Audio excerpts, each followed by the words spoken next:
የጳውሎስ መልእክት ወደ ቲቶ ግሪካዊ የኢየሱስ ተከታይና ለዓመታት በታማኝነት ከጳውሎስ ጋር አብሮ ይጓዝ የነበረ የጳውሎስ ጓደኛና የሥራ ባልደረባ ነው። ቀደም ባሉ ጊዜያት ጳውሎስን በተለያዩ አደገኛ ሁኔታዎች ረድቶታል። በዚህ ደብዳቤ ጳውሎስ ለቲቶ በግሪክ የባህር ዳርቻ ላይ ወደምትገኘው ቀርጤስ ወደ ተባለች ትልቅ ደሴት እንዲሄድና በቤተ አብያተ ክርስቲያናት መካከል ሥርዓት እንዲያሰፍን ኃላፊነት እንደሰጠው እንረዳለን። የቀርጤስ ባህል በጥንታዊቷ ዓለም በመጥፎ ሁኔታ ይታወቅ ነበር። ውሸታም የሚለውን ቃል ከሚገልጡ የግሪክ ቃላት መካከል አንዱ ክሬቲዞ ሲሆን ቀጥታ ትርጉሙም ቀርጤሳዊ ማለት ነው። እነዚህ ሰዎች በውሸታምነትና በስግብግብነት ታዋቂ ነበሩ። በደሴቲቱ ላይ ያሉ አብዛኛዎቹ ወንዶች አብልጦ ለሚከፍል ሁሉ በቅጥረኛ ወታደርነት ያገለግሉ ነበር። የደሴቲቱም ከተሞች ደህንነታቸው ያልተጠበቀ፣ በአመፅና በጾታዊ ብልሽነት የተሞሉ በመሆን ይታወቃሉ። ይሁን እንጂ የቀርጤስ ደሴት በሜዲትራኒያን ባህር ያሉትን ከተሞች በሙሉ የሚያገለግሉ ብዙ ስልታዊ ወደቦች ነበሯት። ስለዚህ ለጳውሎስ ቀርጤስ የአብያተ ክርስቲያናት ትስስር ለመጀመር ተመራጭ ቦታ ነበረች። ዝርዝሩን አናውቅም፣ ግን እነዚህ አብያተ ክርስቲያናት በሆነ መልኩ በተበላሹ የቀርጤስ መሪዎች ተጽዕኖ ስር ወደቁ። ክርስቲያን ነን ይላሉ፣ ነገር ግን አብያተ ክርስቲያኒቱን እያፈረሱ ነው። ስለዚህ ጳውሎስ ለቲቶ ወደዚያ ሄዶ ነገሮችን የማቅናት ኃላፊነት ሰጠው። ይህም ደብዳቤ ጳውሎስ ለቲቶ የሰጠውን መመሪያዎች ይዟል። ለመረዳት ቀላል የሆነ ንድፍ ይዟል። አጠር ካለ መግቢያ በኋላ ጳውሎስ ቲቶ በቤተ ክርስቲያን ውስጥ ለሚኖረው ሥራ ግልጽ መመሪያዎች ይሰጠዋል። ከዚያም በመቀጠል አዲስ ስለሆነው ቤተሰብ፣ ከዚያም ደግሞ ወንጌል በእነዚህ የቀርጤስ ማኅበረሰቦች መካከል ሊፈጥር ስለሚችለው አዲሱ ሰው መመሪያ ይሰጣል። ከዚያም ጳውሎስ ደብዳቤውን በመጨረሻ ሰላምታ ይዘጋዋል። ጳውሎስ የቲቶ የሐዋርያነት መልእክቱ ስለ ዘላለማዊ ሕይወት ተስፋ ማለትም ካሁን ጀምሮ በመሲሁ በኢየሱስ በኩል ስላለው ስለ አዲሱ ፍጥረት ሕይወት እንደሆነ ቲቶን በማሳሰብ መልእክቱን ይጀምራል። ይህ ተስፋ ደግሞ ከረጅም ጊዜ በፊት ቃል የተገባው በማይዋሸው በእግዚአብሔር ነበር። አሁን ይህ ትንሽ የመክፈቻ አስተያየት የደብዳቤው መሠረት የሆነን ጠቃሚ ጭብጥ ያስተዋውቃል። በቀርጤስ አብያተ ክርስቲያናት ውስጥ ከነበሩ ችግሮች አንዱ የክርስትና አምላክ ስለሆነው ስለ ኢየሱስ የነበራቸውን ሐሳቦች ካደጉበት የግሪክ አማልክት ሐሳቦች ጋር በተለይም ደግሞ አለቃ አማልክት ከነበረው ከዚዩስ ጋር ማዋሃዳቸው ነው። የቀርጤስ ሰዎች ዚዩስ በእነሱ ደሴት ላይ እንደተወለደ ያምኑ ነበር። እናም ስለ ዚዩስ ብልጣብልጥ ማንነት ታሪኮችንና ገድሎችን መናገር ይወዱ ነበር።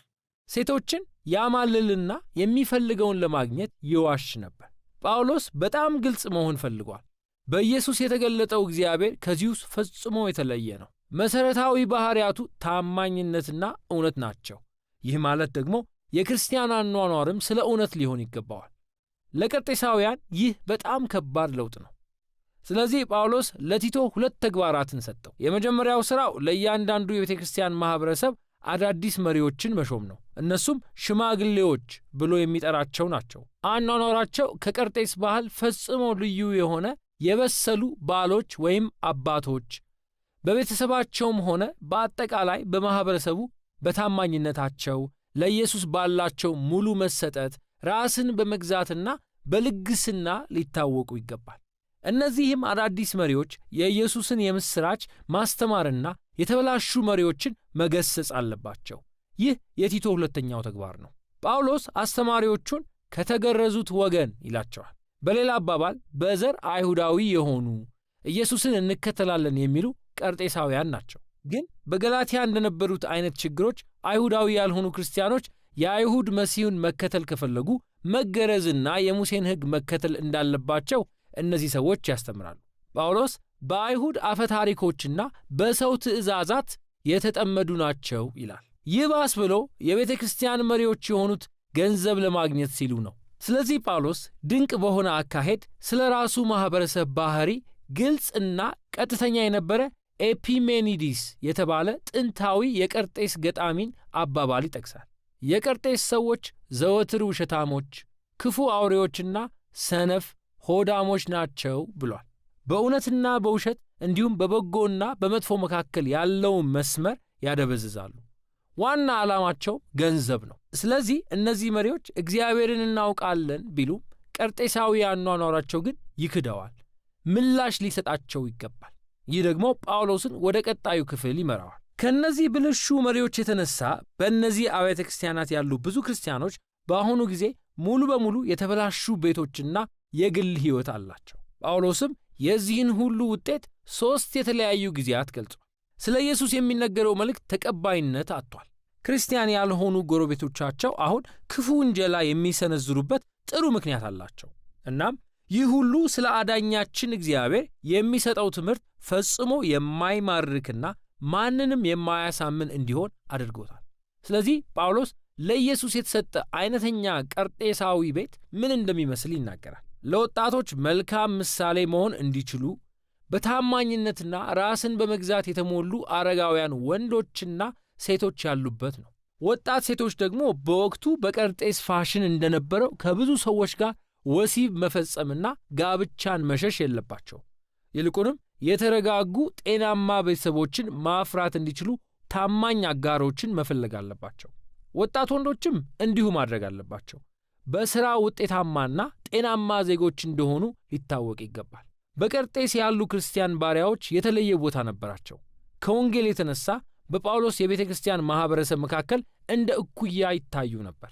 ነገር ግን ያንን እኩልነት እንደ ፈቃድ በመጠቀም ጌቶቻቸውን ያለማክበርና የክርስትና መልእክትን ዋጋ በሚያሳጡ የባሪያ ዓመጾች ላይ ሊሳተፉ የሚችሉበት አደጋ ነበር። እዚህ ጋር ጳውሎስ በጣም ጥንቃቄ የሚያስፈልገውን ነገር አቻችሎ ሲያቀርብ ታዩታላችሁ። ስለ ኢየሱስ የሚናገረው ወንጌል በእውነት የቀርጤስን ባህል የሚቀይር ከሆነ የማዳን ኃይሉ በአደባባይ ማረጋገጥ እንዳለበት ያምናል።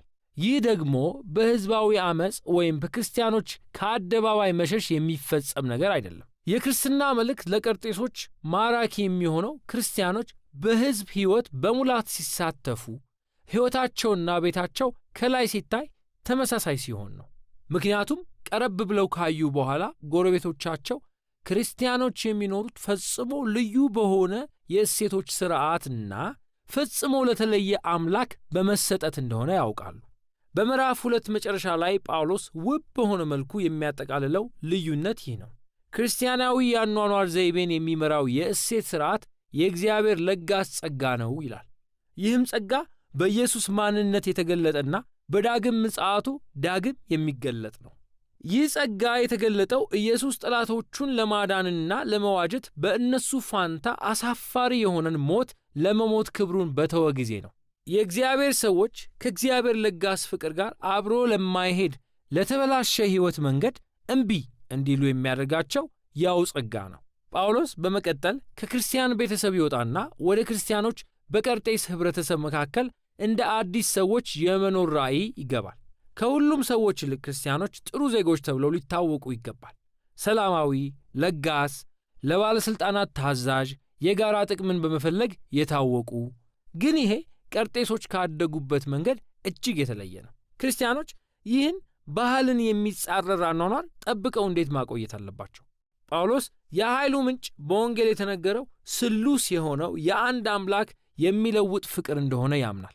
ይህንንም ሐሳብ በጣም በሚያምር ግጥም ይዳስሳል። ምንም በደለኞች ብንሆን ያዳነን የእግዚአብሔር ቸርነትና ፍቅር ነው ይላል። በመንፈስ ቅዱስ አማካኝነት እግዚአብሔር ሰዎችን አጥቦና ዳግም ወልዶ አደሳቸው። በኢየሱስ ክርስቶስ በኩል ደግሞ ሰዎች በፊቱ ጻድቅ ሆነው የሚቆጠሩበትን መንገድ አዘጋጀ። ይህ ሁሉ የዘላለም ሕይወትን እንድናገኝ አድርጓል። ማለትም በአዲሱ ፍጥረት አዲስን ነገ አስገኝቷል። ይህ ሕያው ታሪክ እጅግ ኃይለኛ ከመሆኑ የተነሳ አዳዲስ አይነት ሰዎችን ማፍራት ይችላል። ጳውሎስ ለኢየሱስ ትምህርቶች በመንፈስ ቅዱስ የሆነ ታማኝነት ለመላው የቀርጤስ ደሴትና ለመላው ዓለም የእግዚአብሔርን ጸጋ እንደሚያውጅ እርግጠኛ ነው። ጳውሎስ መልእክቱን ሲያጠቃልል አርጢሞንን ወይም ቲኪቆስን ለቲቶ አጋዥ እንዲሆኑት እንደሚልክ ቃል በመግባት ነው። ከዚያም ለጋራ ጓደኞቻቸው ሰላምታ ይሰጣል። እናም ደብዳቤው ያበቃል። የቲቶ መልእክት የጳውሎስን ሚስዮናዊ ስልት ያሳየናል። አብያተ ክርስቲያናት በማኅበረሰባቸው ውስጥ ለውጥ አምጪዎች እንዲሆኑ ማድረግ፣ የባህል ጦርነት በማካሄድ ወይም ከቀርጤስ የአኗኗር ዘይቤ ጋር በመመሳሰል አይሆንም። ይልቁንም እነዚህ ክርስቲያኖች በቀርጤስ ባህል በጥበብ እንዲሳተፉ ይነግራቸዋል። ብልሹ የሆነውን መራቅ አለባቸው፣ ነገር ግን ጥሩ የሆነውን መቀበል አለባቸው። በሰላማዊ መንገድ መኖር ከተማሩና ራሳቸውን ለኢየሱስ ከሰጡ እንዲሁም ለጋራ ጥቅም ቁርጠኛ መሆን ከቻሉ እርሱ እንደሚለው ስለ አዳኛችን ስለ እግዚአብሔር የሚሆነውን ትምህርት ውበት ማሳየት ይችላሉ። እንግዲህ ለቲቶ የተጻፈው መልእክት የሚናገረው ይህንን ነው።